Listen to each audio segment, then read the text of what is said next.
I know your attitude towards this is sort of that you're just watching back and laughing as it all happens before your eyes. And I get that because I'm Yeah. overseas and I'm enjoying life in different parts of Europe and would not even think about dating an Australian girl.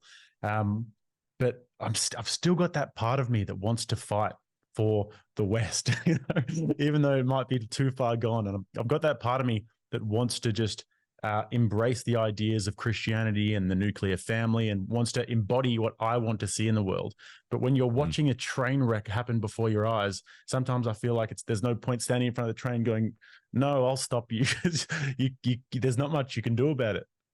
That's a great analogy because that's essentially what you're up against. You're trying to stop a freight train with 100 cars behind it and 3 locomotive engines pushing it through with just your hands stopping it on the tracks.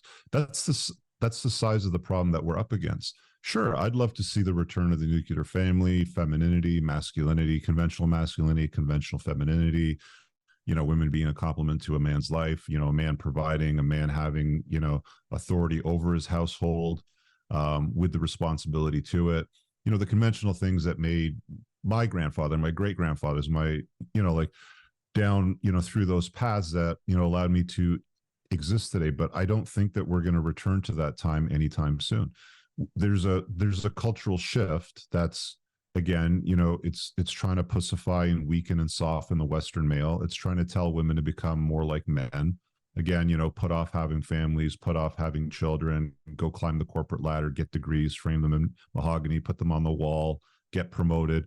I mean, it's why we have so many single childless women now in their late 30s, desperate with baby rabies to have children on dating apps after they've been run through by 50 to 100 guys trying to hold out purity and, getting right with God and wanting to get married. I mean, one of the big problems that I see with religion today, and like the original rule book does have great points, right? If you follow the original rule book, I think that it's a good set of guidelines.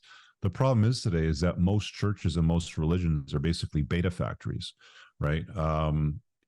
You see it all the time in these men's discussion groups. Like I'm in a few of them on Facebook, and you'll get some dork that's like, my wife hasn't slept with me in, I don't know, 3 or 4 months, blah, blah, blah. And I want to be intimate with her. And, she says, do more chores, or some guys will chime in and be like, well, what's her love language, sort of thing, because my wife's love language is this. And if you read this love language book, then you can also get, basic starfish missionary sex like I do, once every month as well. And it's like, losers, right? Like these guys are not living their best life.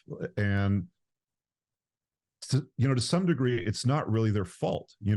They've been programmed with a sequence of lies and bullshit that they've consumed, and they're drunk on this Kool-Aid, and they're living this narrative of things like chore play. Like if I just change enough diapers and iron enough shirts and do the laundry and cut the grass and swap the snow tires for the summer tires, she'll eventually bang me, enthusiastically. And that's not the way it works. It's never worked that way. And these guys inherently know this. Like they know if they go back in their minds to where they first met their wife before they got married, before they were engaged, when they had enthusiastic, rough monkey sex in the back seat of their parents' car in a parking lot somewhere, they know what genuine desire looks like.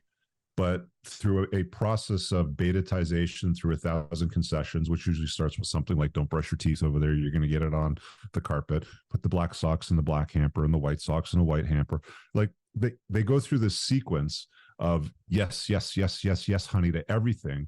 And they don't have a backbone, and they don't know how to lead, and they don't know how to set the tone, and they don't know how to say no, that they end up in a point where they're on a men's, discussion board talking about God, Jesus, and doing more chore play just to get some pathetic starfish sex once every 6 months, right? So I know that's a bit of a rant, but I don't see culture shifting in a large enough degree where there's ever going to be a return to the conventional norms that we operated in for millions of years. I think this shift in the last, it's probably since, I'd say, the 60s, 70s, like since hormonal birth control, since that shift, that things have just been on the decline, progressively. And I feel like it's what you say about betatization through 1,000 concessions, like what you just said, all of the little concessions that you constantly give away. I feel like on the micro level, that's true. But then on the macro level, that's also true in terms of society and the way that men have danced around these issues over the last 60 years or whatever. And we don't have a collective backbone anymore either. And then every time somebody tries to stand up and say, hey, I'm going to, nope, cut them down and basically shit on them. So I think you and I would both be happy to see the return of, nuclear family and values. And, maybe it does turn around. I'm still somewhat hopeful, but it's not looking great. The good news is that is what is attractive still to women. The good news is that strong, virtuous alpha type of men are what women are authentically attracted to. And your competition has never been lower than ever. Like, all that my great grandfather needed to do was basically go and fight in a war, probably, and come back and get a job. And that job was enough, to provide for a family, have a house, have a stay-at-home wife, a bunch of kids, everything taken care of. For today's modern women, that's not even close to enough anymore. You've got to be over 6'2". You've got to make $250,000 a year. You got to drive a really nice car. You got to, they've got this long laundry list: humble, nice, funny, sweet, alpha, beta, da da da da da. It's like it keeps going and going and going and going, sort of thing. And it's like, and what do most women bring to the table? Usually like a body count of 50, and they're selling purity, and they want to be a wife, right?